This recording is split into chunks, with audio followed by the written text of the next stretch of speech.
Exponential audience, welcome to this Exponential webinar. I'm your host, Peyton Jones, Content Director at Exponential, and I'm joined today by Alex and Hannah Absalom. Hey, guys. Hey, it's a pleasure to be with you. Yeah, thanks for having us.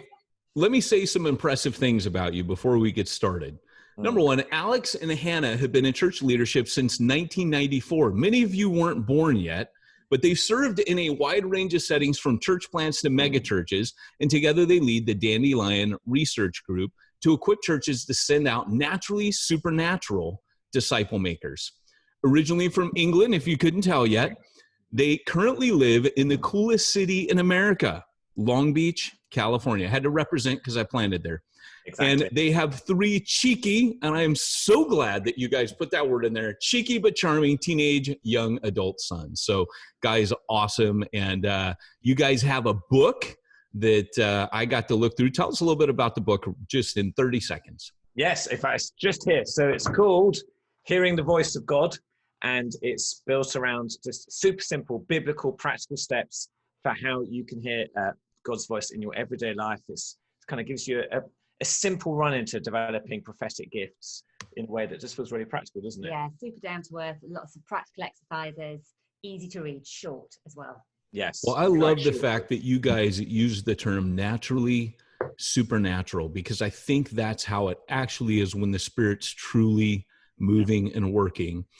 Before we kick in today's theme, which is God's burden is always light, I have to ask you one or two questions here, because Brooks and I were talking before we got started that I don't remember ever. I lived 12 years in Britain. I don't remember ever seeing a refrigerator that shot water out of it, like ice makers in America, right? I don't remember ever seeing that there. And there's a lot of things that are different and the same, having been a missionary church planter in Wales, of course, you know, as opposed, I know there's a rivalry, but I love all British people, just the Welsh more. But what are some other things that you've noticed that are differences living in America versus Britain? I mean, you play the wrong sort of football, obviously, because clearly football involves feet and the ball. And we play zero rugby, so we're just straight out there. Exactly, yeah. Tea, you don't understand how to brew tea properly. So it's like cultural black hole. Chocolate as well. Hershey's compared to Cadbury's. Oh my gosh! Don't even get wax. Yes. If you've never had Cadbury's, and I'm not talking about the eggs; those are good, but there's like a higher fat content in British chocolate, but a higher sugar content. And until you have it, you don't know, right? And American Cadbury's is not the same, because American Cadbury's is created in the Hershey's factory. So it has to be made in Great Britain, not in America. There we go. Top tip. That's a Sluggo's Willy Wonka thing going on. That's total corruption right there.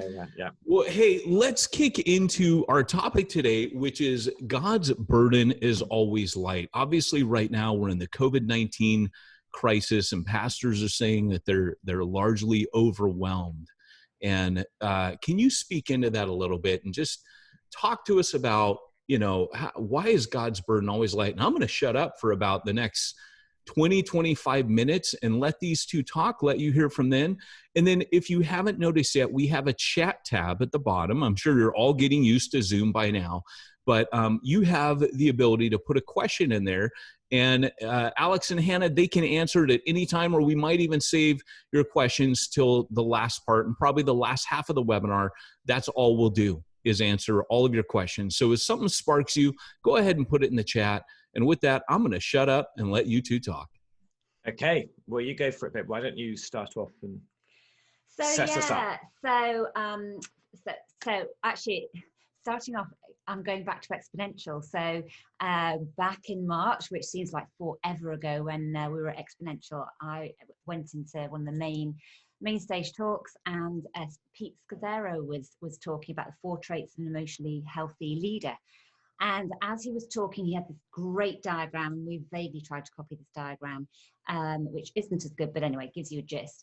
As he was talking, I thought, this really resonates from our experience of 26 years in ministry, but from those other people we know in church ministry. And they've basically done loads of research on what it is that helps pastors go the long haul. How do some people, make it the long haul, whereas others burn out?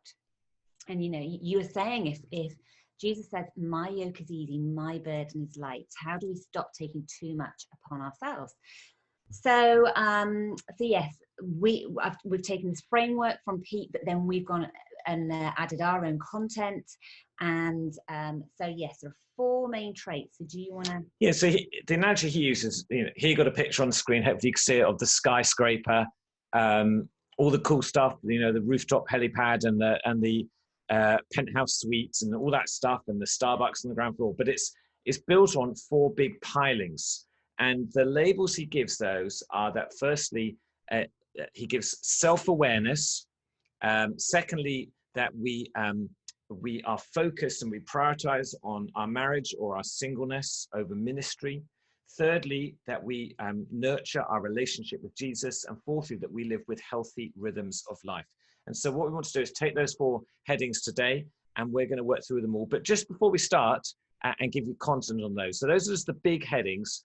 What I want each of you to do, as you're watching and listening right now, is just take 10 seconds. And for each of those headings, I want you to give yourself a score between 1 and 10, just for how healthy you are. If you're just going to do a snapshot assessment on your health and vitality in the area. No one else is going to know this, it's just you. So jot it down and have a think. So between 1 and 10, 1 is obviously doing really badly, 10 is awesome. You can say 10, it's allowed. So just for yourself, where are you in terms of your own self-awareness? What's your number for that? Secondly, as you think about prioritizing your marriage or your singleness over ministry, where are you on that? What's your number? Blink opinion. Thirdly, as you think about how you nurture your relationship with Jesus, what's your score there between 1 and 10? And then finally, as you think about healthy rhythms, so you live a balanced life, you're not kind of doing 80-hour work weeks and crazy stuff like that. What's your number there? So just keep those numbers in mind.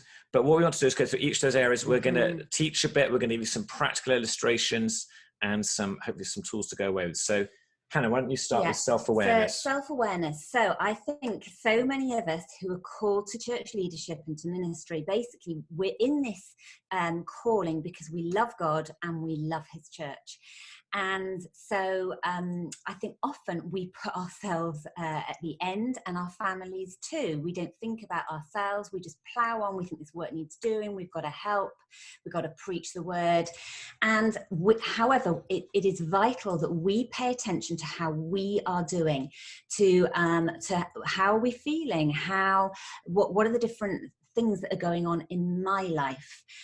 Your body, you know, are you exhausted, whether it's physically or emotionally?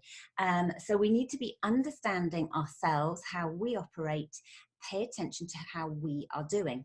So what we've done is we've come up with various examples of or triggers of red flags that might warn us that we are not doing well in this area. So one of the ways that we might not be doing well is if emotions keep coming up that we can't quite explain. So suddenly it's an outburst of anger or of tears or whatever it is. So that would be one of those red flags. A second one would be lack of sleep. And that might be that you're literally burning the candle at both ends. But also I think perhaps pushing deeper into that is it's when you have disturbed sleep. So you fall asleep and then you're waking up and your brain's going too much and you're tossing and turning. I think, and that happens to all of us, but if that's a consistent pattern, that's something you need to be aware of. Maybe it's overwork. So maybe, particularly in this season where there's so much to be done, maybe you're working morning, afternoon, and a fair bit of the evening most days. And that isn't for a day or two, that's fine, but it is not a sustainable rhythm 24/7. Another one would be family members or close friends make comments. So, you know, the kids going, Dad, why is your laptop always open? You know, darling, why are you always working? Can't you stop for a bit? You're reluctant to pull yourself away from that piece of work to go and have family dinner or whatever the deal is. Maybe you're burying your feelings. You're not being true to yourself about how you're actually feeling, how you are doing. You just say, oh, it's fine. I'm just keeping on going. Another way that you might need to become aware of is if you're overusing medications, you're self-medicating in order just to get through what's going on. And, you know, I know there's going to be a range of views about something like alcohol. So I'm not having a go at having a beer or something, but it's if you're consistently using that in order to calm yourself down, or if you're using drugs or you know, medicines over the counter or illegal drugs, obviously that would be a big flag, or overeating or any over-exercising. That there's lots of areas where we kind of self-medicate pain, and we need to recognize that as a flag that there's something going on there. Another flag might be that you never stop and sort of evaluate what's going on. You know, how am I doing? How's everything going? So I think to take those breathers every now and again, check in with someone close to you, you know, how are you doing, and just stop and evaluate. Yeah, another one I would put in there would be a lack of fun. Mm-hmm. So if you don't laugh much, or you laugh a lot less than you used to, and there's just a kind of that you're not doing much fun or playfulness in your life, that's definitely an issue, and that's something we need to recognize as a potential problem in our lives. So as we kind of look at that first piling, self-awareness, and we're going to actually, with the other ones, we'll give you some specific ideas to kind of move forward. But with that, I think what it's throwing up is if you're seeing some of these things as issues, if you're hearing us speak, and we're not trying to do it, this is not condemnation, but if there's a bit of conviction of the Spirit going on there, where the Lord's going, yeah, you know, there's that thing. To be aware of that right now. So maybe just make a note of it, just flag it, and hopefully as we give you some tools as we go forward from here, that will help you to move forward. But we mustn't just ignore these warnings. That, you know, it's like your car, when the check engine light comes on, you can get away with 1,000 miles, maybe a few thousand, maybe 5,000, but at some point the engine's going to seize up. So you do need to pay attention to these warning signs. So and in this crazy season we've been in, we must be self-aware and recognize we're not superhuman.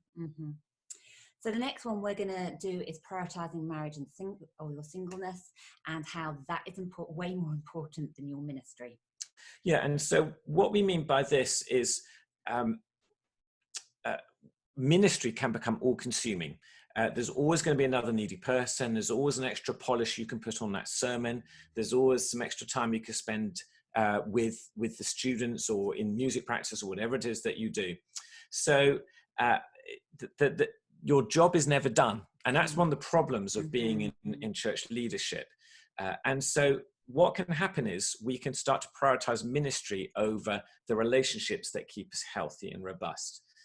For those of you who are married, clearly your spouse needs to come before ministry, but it's so easy just to gradually let that to be chipped away at. Those of you who are single, and indeed all of us, we need to have relationships that breathe life into us, people who help refresh and renew us, and have honesty in our life as well. So we want to speak into that right now. So here's some thoughts just on how you can put time and energy into cultivating a great marriage or great singleness, healthy singleness in this season. So why don't you go first? Number one would just be to keep dates in there. So whether it is with your spouse, whether it's with friends, again, it goes back to fun. I think fun is so important in these times of stress or pressure, and just to, when you have a good laugh, or you have some fun time, or just flirting with your spouse. It's important to keep those things alive, because those relationships are with us for the long haul. Ministry, whether it's short, medium, long term, who knows, but our relationships are there for the long term, and they're more important than ministry. I would say that we need to make sure that we're giving some of our best quality time and energy to our spouse or to our closest friends. What can happen is they can end up with the leftovers. They always get the microwave leftover meal. And sometimes that's just how life is. But if you're only living off microwave leftovers, there's a problem. So the way around that, if we turn that into a positive, is if life is busy or if life's crazy, we need to proactively prioritize these things on our calendar, on our schedule. So whether it's day by day. So one of the things we do is we go for a walk every day, and it gives us time and it's good exercise, and we like doing that. But also it's time just to catch up and have time as a couple. And we did that when the kids were tiny, and they'd trail along with us, but it was talk space, and now they're older, we just do it by ourselves. But that's the sort of thing you need to do. And obviously date nights and so on, like Hannah's talked about, giving yourself quality time together. So it's putting those boundaries around that, you know, stop other people from sucking and from consuming everything, which is so easy to do. Because I know when we first got married and we were at first in ministry together, I found it really hard to say no to other people because all these people need me, need different things. And Alex was saying, no, you have to say no, you know, we have to have time together. So it actually got to the place where we'd write each other in the calendar, because otherwise I'd feel embarrassed and guilty for putting Alex above some of the other stuff we needed to do.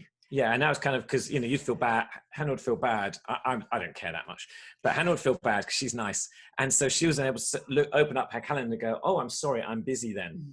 And she didn't have to say why she was busy or what she was doing. But it might just be, we're busy because we're watching a movie. And so I think I'd say, find the things that help you create those boundaries so you make it sustainable. And, you know, don't be embarrassed. Don't be bullied out of quality time with the people who matter most to you. And that may sound weird to hear, but actually it ends up a bit like that. We allow our boundaries to be crashed through. And just one quick word also for those of you who are single in particular. Obviously we're married, but we have good friends in ministry who are single, and listening to them, I think one of the issues that comes up a lot is that because you don't have that person in the house with you, perhaps it's easy just to keep on working and working until you crash, and people sometimes can take advantage of your singleness. So again, you need to make sure that you have clear boundaries, and maybe if someone who speaks into your life and helps you with that, that's an area of struggle for you. And go have fun with that person who gives you life. Yeah, totally. The third one, nurture. Third big topic, isn't it? Yes, Yeah. The big pillar, anchoring pillar, is how we have to nurture our relationship with Jesus.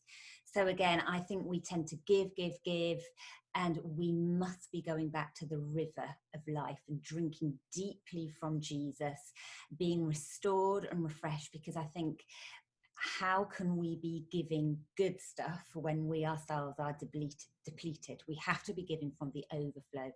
So we were talking earlier about that verse, my yoke is easy and my burden is light. And so sometimes I literally meditate on that verse, and particularly at times of stress or whatever, I'll just come before the Lord and I will visualize giving him my burdens, all those things that are stressing me right now, and then I will take on his yoke, which is easy. His yoke is light. What is he actually calling me to? And doing it from that place of deep love and dependence on him. And I can't fulfill everybody's needs. At the end of the day, it's him. It's only Jesus who can meet everybody else's needs. And so if I get my needs met first from him, and I'm in this place of relative, okay, it's all right, we're going to make it, and then I can give that to other people, even if it's not I've got the answer, but I can take you to the answer. And so drinking deeply from the river of life is huge. So of course, to do that, we must be having our daily quiet times, and don't just do sometimes you just get into the ritual. You've got to read the Bible, you've got to pray, and it's quite dry. So do whatever is going to bring you life. Maybe it's read another book alongside the Bible, or maybe it's have some worship going. Personally, worship is a really good time of refreshing for me, where I encounter Jesus. So, but have some sort of quiet time every day. Don't skip it. I would say put some points in your day alongside that where you can just pause and worship God. So it might be just fun stuff. So for me, I love to sing loudly in the shower. So I've got one of those waterproof speakers going, and in fact, our boys have copied it. They've got them in their shower. And so, you know, often I'll play worship music and just enjoy that space to do that. Will we get a sample now? No. Only if the Spirit falls in great power. Or in the car, actually, is another place I love to do that.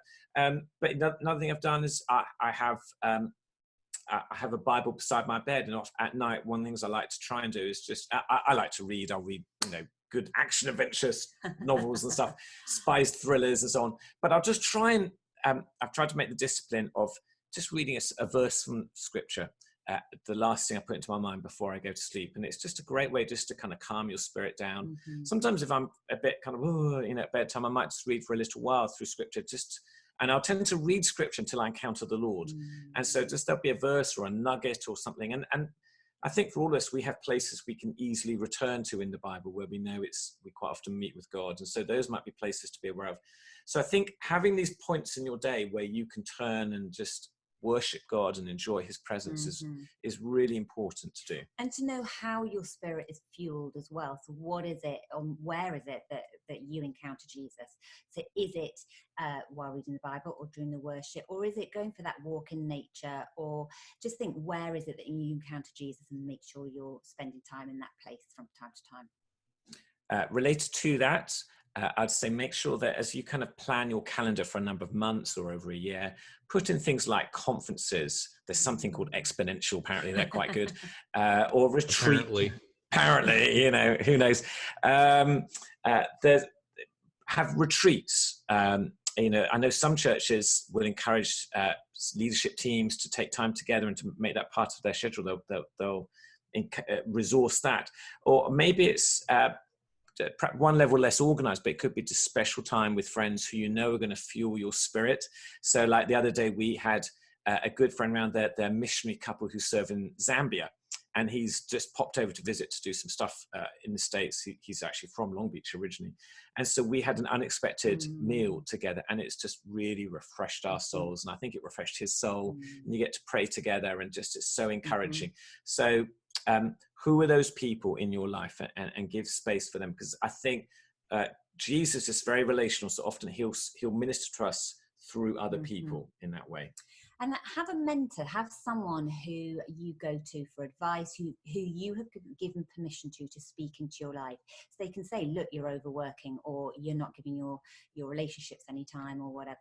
So have someone who you have given permission, who's a godly person, who is speaking into your life. And just overall, your ministry is going to work best when it's an overflow of your walk with Jesus. And I know we know that, but life is such that we end up not operating like that. So if that's true for you right now, if you're saying, yeah, I've kind of got a bit too overworked right now, then just think, okay, how can I pull back and give Jesus some quality time in my days? So what's that going to look like as you perhaps plan this weekend, as you plan next week ahead? Maybe one of your action steps is to get your calendar out and just simply put some little blocks of time. And I'm not saying you have to put, 5 hours straight, because that's probably not realistic, but even just here's 10 minutes here, here's a little nugget here, here's a spot here I'm going to try and do. I'm going to try and pause at lunchtime every day, or whatever's going to work for you. So I think that would be that's a practical thing to do in that way. So healthy rhythms, we actually tweaked Pete's thing about just Sabbath into healthy rhythms. So do you want to speak into that one? Okay, so healthy rhythms is our fourth big area, obviously. So here's some data for you. Truck drivers and pilots can only work limited hours. They're not allowed to work any longer, and there's very serious consequences if they do. Air traffic controllers can only work in 40-minute blocks, and then they have to rotate off. Expert jewelers who work at the highest level in the diamond trade, they categorize diamonds by color. They can only do that job for 20 minutes a day, because after about that length of time, they have trouble distinguishing between the 4 different shades of white that are whiter than white. Sounds like a paint commercial, doesn't it? But they recognize their limitations. And if that's what happens in the wider world, we, as followers of Jesus, need to recognize our limitation, recognize that we need to have healthy rhythms.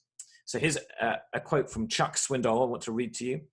And Chuck Swindoll says this: renewal and restoration are not luxuries, they are essentials. Being alone and resting for a while is not selfish, it is Christ-like. Taking your day off each week and rewarding yourself with a relaxing, refreshing vacation is not carnal, it's spiritual.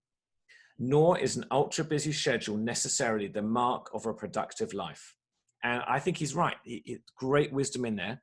So let's just take a moment. What we want to do is just look at healthy rhythms through daily, weekly, and annual perspectives. So why don't you do daily? Yeah, so daily, to just make sure that you're getting enough sleep, your 8 hours or whatever it's going to be, that you're doing exercise, which is really good for the brain, but for the body as well. You're obviously doing your work, but you've got times for renewal as well. So you've got those rhythms, which might not happen every day, but most days you're going to have those good rhythms, which are going to maintain you for the long haul. Okay, weekly. So as you plan your weeks, the first thing you need to put on your schedule is a Sabbath, is a day off. We do a lot of coaching with younger leaders, with planters and so on. And that's one of the first questions we end up going to, because it's amazing how many people in church leadership don't take a day off. And here's the thing I want to say. It's in God's top 10. All right. You need to take a day off. As we said earlier, your work is never going to be done. There's always going to be something else to do, but we have to take a day off. God's designed us to do this. So what I would say that means is it's a 24-hour period where you stop, you rest, you enjoy life, you renew yourself. And actually, I would propose that's not the time where you catch up and 37,000 household chores that you need to do. Try and find another space for that stuff, actually, because you need actually time where you just renew. You have time to enjoy the Lord, to enjoy your spouse or a good friend. You can sit and read a book. You can get up late. You can be in your PJs all day. Whatever you need to do, go for a long run. It's just like find the things that when you go to the movies, just do stuff which is going to refresh and renew your spirit. Scripturally, just to anchor it a bit more, because I know this is going to be an issue for some of you. Scripturally, if we go back to Genesis in how God orders his creation, God works for 6 days in Genesis 1, and then he blesses the seventh day as a day of Sabbath. So God rests from his work. We understand that principle. Here's the thing though. In that picture, Adam and Eve aren't created until day 6. So the first thing that God says to them is, have a day off. Well, actually it says have sex and do that stuff, fill the earth. But then after that, he says, have a day off. So their first task after creation, their first day fully after creation was a day of rest. And so the principle for humans is we work from our rest. So notice the difference. God rests from his work, but we are to work from our rest. In other words, what that means is we need to prioritize our rest times. Now, I'm not saying, spend all week doing nothing, but I suspect for 99% of you watching, that's not going to be the issue. Your issue is not laziness. So that means you need to know where your day off is. You need to know where your time off is during those days. What are the points of refreshment and renewal? And I think just during that week, what are the fun points? Like for me, I love to play soccer because, as we said earlier, Jesus is his favorite sport. So when pre-corona, and it will come back after coronavirus, I have a couple of times in the week where I go and play with a bunch of guys. And that's something which I put a ring fence around. I really, really fight not to do anything at those times, because for me, it's part of how I get refreshment and I have fun in my life. So for you, as you look at your week, as you plan your weeks, make sure these things are prioritized. And then just annually as well, or in different seasons, make sure that you are planning vacation time. So that's another divide we're talking about between Europe and America. Europeans are very good at vacation. So normal, I think, is like 5 or 6 weeks annual vacation a year, whereas Americans are terrible. And so many people don't even take those 2 weeks or whatever they get. 2 weeks as opposed to like 6. Ridiculous. It's insane. Yeah, I think seriously, I think it's demonic. And I say that because I think it creates such an unhealthy rhythm of life. So those of you who lead pastors, change that for your church team, all right? Because it's not healthy. It's not. I don't think it's a good way to live. So in churches here, you've opted to take a lower salary, but they will give you more vacation time, because that's important to have those times of renewal and the extended times, not just 1 day a week, but extended times where you can just read and relax and be with your people and do those things. So if you've got nothing on the calendar right now, we want to say, go put something on the calendar. Even if it's a couple of days, but preferably a week or two, sometime in the remainder of this year, make sure you've got something on the calendar. Yes, sorry, I was cutting across it. So one of the things that we coach people to do is plan your vacation well in advance, by which I mean plan when you're going to take it. Most of you, if you've been around a year or two of church leadership, you kind of know when the busy points are, and you know when you're likely to feel tired, and if you've got kids, how that all plugs together. So the danger is, what we do is we work and work and work, and then we collapse and we go, oh, I'm exhausted, perhaps I better take a week off, which is a horrible plan. In fact, that's not a plan. Well, that goes back to your Genesis thing you're teaching a minute ago, yes. How you just we're to work from our rest rather than collapse needing a rest from our work. Exactly. So what that means is practically is, I would even say, if you're married or if you're single, with whoever helps you be accountable, get your calendar and look for the whole year ahead and think, when would be the strategic points to take some time off? and try and put this down. And I know things have to adjust a bit, and like Corona's probably messed half our plans up for this summer, but nevertheless, that principle is still a great principle. And it means you put it in at the best points that are going to work for you and for your family to make it work, so you can survive in the long haul. Can we share just one super quick tool? Yeah. You want to share? Yes, I'll pull the picture. We've still got about 1 minute, so we're good. So share away. Okay, so one thing that I have found really, really helpful from a guy called Lance Witt, and it's basically wrong picture. It's talking about Sorry, what is ignore your me. soul thing. So it's basically a picture of a Venn diagram, which is going to pop up in a second. And even if you just take a picture of this, some reason the Zoom is putting the wrong picture up. You talk, babe. You describe it. So basically, no pressure. If you want to take a second, we're actually okay. When I said 1 minute, it's not set in stone. No police are coming out of the sides here. You find it, you sort it, we'll get it. Yes. I just want people to be able to see this because it's a great visual. Sure. But even if so, it's basically a Venn diagram of three overlapping circles. And it's talking about soul places, soul people, and soul things. So when you're planning your downtime or your day off, or just some space where you need other people or other things, this is a helpful tool to think about. So where is your soul place? Where is the place where you relax? Is it you go to the mountains or you go to a beach? Now, maybe that's not possible in this place, but in this season, but even in this season, where is your soul place? Is it a particular room in your house or a park or so be thinking, and it'd be great if you could take this tool and process this after this time and just think, okay, where are my soul places? And list as many big and little ones close to your home, far away from your home. Where are the soul places that renew and restore you? Soul people is it's who are the people who you can just bear all to, you have fun with, they restore your soul. So hopefully it would be your spouse, maybe some other family members, friends, name those people who restore you and renew you. And then it's the what is your soul thing. So what do you love to do? So it may well be a sport or an activity or reading or walking or whatever it is, but what is it that again restores your soul? So it's the where, the who, and the what. And if you can identify those things, and particularly if you were to have all three at once, that would be a place of complete soul rest and renewal and refreshing. So that's just a helpful tool to when Hannah shared this with me, I agree. I think it's a really helpful tool, and that obviously if you can get to that cross-hatch there in the middle, that's such a strong place.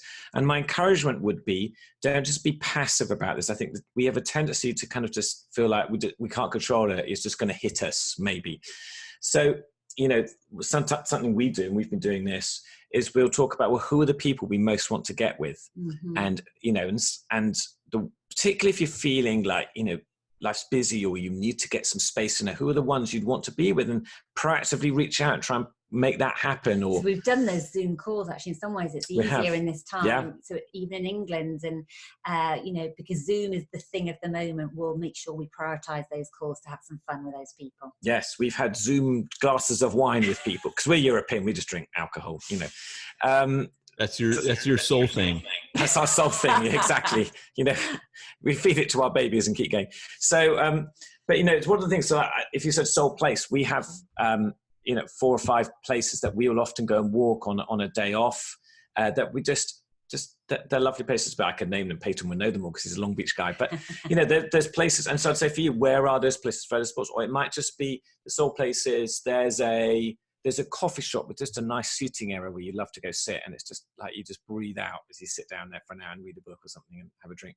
So think of those things. So super practical. Try and develop those tools like that. And I think just to finish up, the one last thing I wanted to say is recognize the season that you are in. Recognize the season that you're in. Now, what I mean by that is we do go through different seasons with the Lord and in life and in ministry. So for instance, if you've got a bunch of preschoolers or elementary kids, the last 2 months have been nuts for you probably, just like everyone's in the same house, and it's a joy. We get to invest in our kids, but there's a certain tiredness and stress that comes with that. Maybe you're in a season where life is super busy. if you're in church leadership, the last, again, couple of months has been a very discombobulating season, hasn't it? And there's lots of things going on. You're trying to work it out. So recognize the season you're going in. There are times we have to work hard, like the run up to Christmas for most of us is a busy time. And we know that. And you plan for that and you allow for that. Again, as you plan for the year, you know that, but maybe it means perhaps you just take a few extra days in late November just to kind of get yourself geared up so you've got the energy for that big heave into Christmas when most churches are so busy. But there's not only other times where we need to work hard and complete the task, we also need to have an understanding that should not be a permanent mode. And so we also allow space for other seasons. So for many of us, summer is going to be a time where you get to just cool the engines a bit and rest a while, unless perhaps you're in student ministry when you're off doing tons of camps, in which case for you, the quieter season might be in a regular year, perhaps April, May, when a lot of kids are doing exams or whatever it is. So I think recognize the seasons, recognize the rhythms that creates, and be creative around that. But don't go 12 months of the year full pelt, because that is how you're going to burn out. That's really, really helpful, guys. I want to thank you for bringing so many practical tools to the table, because the topic, his burden is light. It sometimes can seem, well, how? I feel so burdened. And I love that you've right away really connected it to very practical things and connected it with scripture, like the whole idea of a Sabbath, that God would even say to us, like, hey, take some time off. And he has to argue with us about it. Well, what does that mean? Or, I can do this. And like you said, we stuff it with other things. And God's saying, just rest, enjoy, have fun. And that's a struggle. It's amazing to me, just hearing you put it that way. We've got some questions that I do want to get to, but I want to ask you 2 questions based on the Venn diagram that you shared. You mentioned soul thing, soul place, and soul people. And I just wonder if each of you could quickly, just personally say, for those watching, what is your soul thing, your soul place, and your soul people? Yeah, so my soul place, I'm so grateful. The first time in my life I lived by the ocean, and I love to be able to walk somewhere beautiful. Nature and beauty is important for me. I love the mountains, but the oceans too. So to go for a walk somewhere near the ocean for me is just life-giving. Soul people, we've got lots. Actually, I'm loving this lockdown period. Our boys are at a stage between their age between 18 and 23, and finally they're delightful company, and they love each other and they love us. The hard work's finally. So actually, this lockdown I'm really enjoying. We're doing lots of movies together, and so my soul people right now. Family dinners. Loads of family dinners. So I'm loving that. And then soul thing is reading. I love just to read, whether it's biographies of just amazing Christians, or just historical fiction, or whatever. So reading probably is my thing. Okay, I'll pick different ones because I agree with all hers, obviously. So for a soul place would be our backyard. It's just a small backyard, but we've invested sort of time and energy. It's lots of lovely planting. We've got a fountain, some nice seating, and it's a really lovely place just to sit and to enjoy California climate, which is in a win. But that's a lovely place to work and to enjoy God and all the rest of it, and have relationships. Soul people, I was going to go a different way, which is, I'm fairly old, early 50s. Not old. Exactly, I mean, your young thing. But I still have a couple of guys who are half a generation older than me who speak into my life. And they're definitely, one that's by phone, is in the UK. One is a local guy here, a retired pastor. And so they're 2 soul people for me. Just real fun. We laugh a lot and tell stories. And I mean, there's some great stories they've got. But also it's a place where I just get to process, and they'll bring in a really just a wise, godly way challenge into my life. And then for soul thing, I agree with reading. I'm gonna go to the obvious one. It's going to be football, like real football, playing it, and also Liverpool Football Club. So I can't wait for that Premiership to restart, win the league. So yes, that would be mine. Liverpool. Okay. Very yes. cool. Very cool.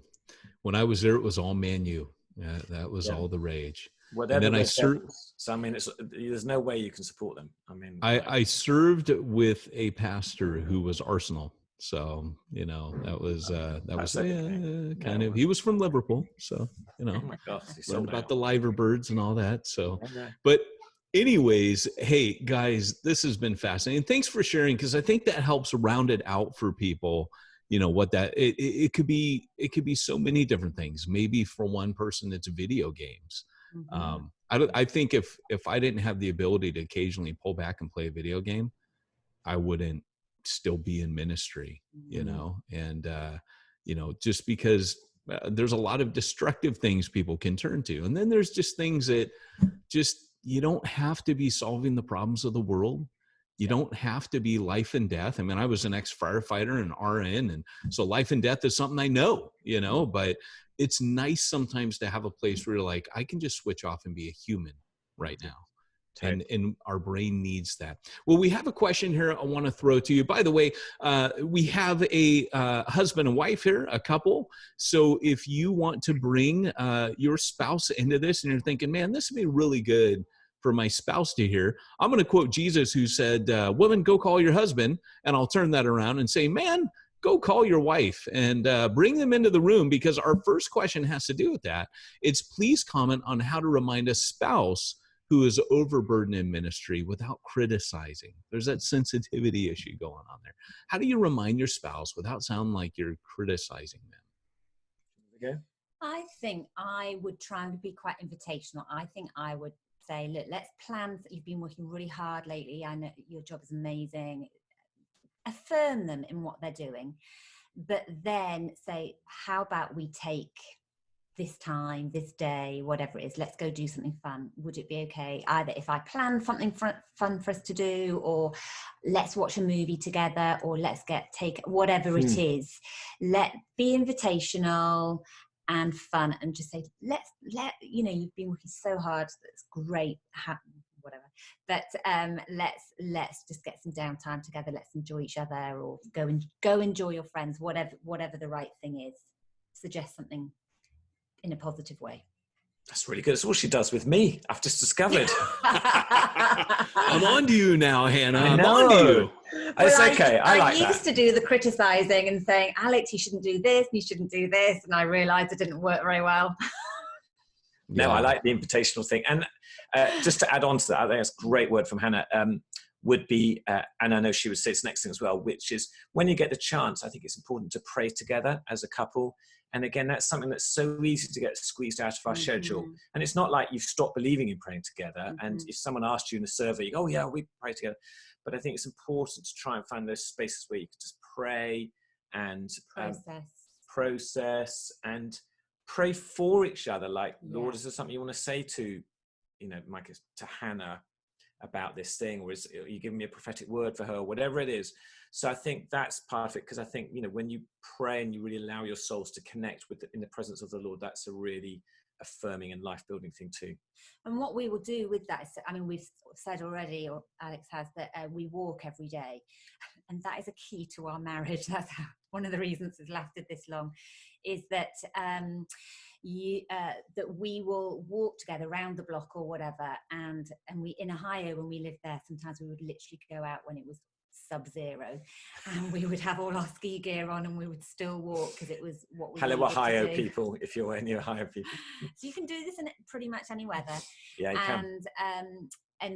So we would talk, we would process, and we would pray together while we're doing that, and just share, okay, what's going on, how you feel, it's feeling, whatever. But particularly for guys, I think, who, if you say, oh, let's sit down and talk or pray, they might think, oh, it's a waste of time. But if you say, let's go walk or do something, or go on a drive or whatever it is, and talk and process and pray, that might be an easy way of doing it. Yeah, that's good. That is good. That is good. So what are some things that you have found as far as, and I apologize about the buzzsaw going, can you hear that in the background? Can you hear hammering, nail guns, buzzsaws? I hear it very loudly. I know. Modern technology, and the cat just went by. So we saw the cat, actually. Yeah. It's one of those. He hasn't come up for cuddles yet. Normally he comes up and hugs my head, and that hasn't happened. So, but what are some of the things that you've done to really draw close to the Lord and find that rest? Because he says, come unto me and I will give you rest. And I think people don't really know how to draw near to God, how it says, draw near to God and he'll draw near to you. But when Jesus says, come to me and I will bear, how does that practically work for someone who right now feels overwhelmed? And I think we all know what it means for someone to say, I would go to Jesus, but Jesus, I'm too busy. You don't understand. I'm too busy to come and give you my burden right now, which is part of the burdenness, right? That's really true. How have you found that you've been able to stop in that hurriedness and come to him for rest? I think sometimes I feel so overwhelmed with help. What do I do? That I realize I have to come to that place where, so I've got my room upstairs, which is another of my soul places, where I'm less likely to be disturbed. I've got all my Bible and my notebooks and stuff nearby. And so I go in there, and so I will ask God questions. So there's different ways of doing it. Sometimes I will ask God questions. I'll say, God, I've just got so much to do. Show me who are the people, or what do I need to prioritize, or whatever. And I'm not a real journaler. I'm too extroverted to sit and journal. I'm an extrovert. I like to be with people. Some ways I'm not a natural quiet time person because I want to be out there. But I've learnt over the years that I have to come back into that place. And now actually I love my time. It is so renewing and restorative now that I've learned how to do it. And so sometimes I will have a piece of paper or something, and I'll have questions that I want to ask God, and they can't be over too sort of broad, because otherwise I don't get a specific answer. But if I write down the things I've got to do, and I say, okay, which is the priority here, or quite specific questions, sometimes I get an answer to that, and sometimes I'll write those down. Sometimes I don't have my list of questions, but I just have a worship song. So whether it is in the shower, we both play worship in the shower. That's a really good place for us. But sometimes I find I need the discipline to play a worship song in this room, and I just sit and let it wash over me. And that is very, very powerful, just to find the right song and just soak in that song and ask the Holy Spirit to come and minister to me. And sometimes it is a psalm or something. As I said, sometimes I use that literal verse of my yoke is easy and my burden is light, and I picture myself, Lord, here's my stuff. You take that, what do you want to replace that with? So, or reading a psalm or something and just letting that soak over me, and having that interchange with Jesus. I don't know what you would say. Those are really good. I mentioned earlier about being in the Word, and so reading until you encounter God. So I think that helps us get over the thing of just reading for the sake of reading. I think sometimes you just need to read half a verse, and that's fine. Just stop there. If that's where boom, you're encountering Jesus, he's ministering to you, great. Sometimes you sit and read like a whole book. I think we do have places you can turn to in Scripture which feel like, particularly powerful places, as I mentioned. I find I have some different tools that I use at different times. So for instance, I like to prayer walk. So I'll go for a walk and just pray. I find that's really helpful sometimes. I will, I have some lists of things I will pray through. So I find that helpful. So someone might be some written out prayers or just some pointers to help me focus and help me get into praying in those situations. I agree with Hannah. I think really the goal of it is finding those bubbles where you just kind of slightly just pause, you can calm down and you can encounter God. And some of that, I think for me, because I'm quite a structured person, it's almost like I need to just have these things that have become like disciplines. I just, if I feel like I'm getting, crazy, I might need to just stop and take some extra time to do one or two of these things until I encounter God. And I find that's what refreshes me. That's good. That's really good. Behind all these stories of, all the practical tips you've shared, people don't normally kind of get a handle on this until, like I said, there's a story behind it. You mentioned Pete Scazzaro, right? His wife quit the church when he was a pastor, and that caused him to come back and analyze and say, man, we got to get this right. And obviously your sons are now at that age where they're a little bit older. One of the questions that came in, and I think it's so good, and I think you're going to relate to it, is what did healthy balance and rhythms look like for you when your kids were very young and you couldn't do many of the suggestions you've made? I'm sure you've walked that journey. That's why I said there's always a story behind people that have learned to put these things in place. Can you speak into that a little bit?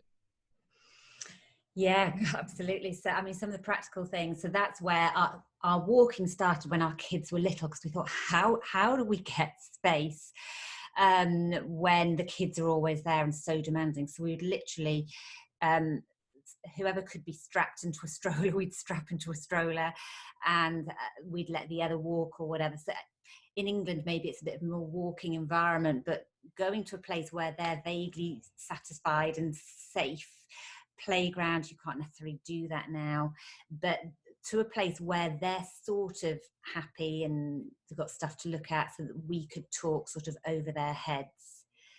I think it's using the tools that you might do just to give yourself some space. So when there's a certain age where they'll concentrate enough to watch a bit of television or video. So I think that the temptation is to use that to get tasks done, which is absolutely fine. Like you need to clean the house or whatever it is. But I think sometimes don't be afraid to use that to do some quality time together, or to have some time with the Lord as well. So I think make sure you're smart in what you put that in. If you get that 45, 60-minute window where the kids are probably going to be fine, use that. Don't just use it on tasks. It's fine to spend it, as it were, on yourself or your walk with God or walk as a couple. I think it's in the different seasons, it's trying to find what the opportunities are. So for instance, when children are small, often they're going to be going to bed before you do. We were pretty strict about that, actually. Mm-hmm. Hannah was fierce, and if they dared come in before, before 7 a.m, she was like, go away. Till 7 a.m. It was our time. So, and I know my kids know the same, Alex and Hannah, and that is, do not talk to Dad before he's had coffee, right? He is an ogre, and I will not, and probably in between the first and second cup. And I think most humans are that way early in the morning. There's a reason Proverbs says, do not greet your neighbor too loudly in the morning, lest you it's such be cursed, right? So I think with kids, it's spotting where those spaces where you can have a bit of time and refreshment as well. But I think again, with the boys when they were small, we were constantly innovating, because you get into something and in after 2 months it has to change again because one of them has changed. I think, like Hannah said, it's finding those moments where they're fairly entertained or fairly happy, playing in the backyard, or you go for a walk, or whatever it is, or even watching a family movie and you're sort of slightly having a conversation or whatever while the kids are watching. So I think it's trying those things. And you probably just got to keep trying. It is, particularly preschool, it is tough. It is challenging. So I'm not going to be glib and pretend it's easy. It will change, and you'll before you know it, you get into another season with kids, with different problems, with other issues. So just to encourage you, we are the family who, when we moved to Oklahoma from England, the boys were 10, 7, and 5. There was a very sweet older couple in the church who volunteered to take our boys out for the day to the zoo. And we were like, great, because we had no babysitters or anything at that point. And our boys, were fairly characterful. And this couple came back into them, and I forget, and they looked absolutely shattered. And they kind of handed the boys over. And then a couple of days later, it was Sunday, so we go to the church service. And the lady came up to Hannah with a pile of 4 James Dobson books to give to her and said, I thought you might like to read these. And they never again volunteered to look after our boys. So we were that family. So we are not perfect parents. Our children were not quiet and well behaved. So I love it. That is the best story ever. We do, resonate with I think whoever it was who asked that question. It is a challenge. It is hard, but keep persevering. You just got to try and make it work. I don't think people fully understand that when you hand a parent a James Dobson book, that is the gavel of judgment coming down on your parenting from that person. It is not a compliment. It is not a kindness. We've still got them actually on the bookshelf behind us. I love it. Oh, that's so good. I thought you'd like these. That's so good. Yes. Obviously by someone who's now a grandparent and forgot what they were like as a parent, but I'm sure their children remember. Yes, they had 3 sons themselves, which is why we allowed them to go. So we've got an idea of what the handful that 3 boys are, but they'd obviously forgotten because it was a long time ago. My wife tells me all the time, I got 2 beautiful girls, and my wife will tell me, "Oh, you couldn't have handled boys." Oh no.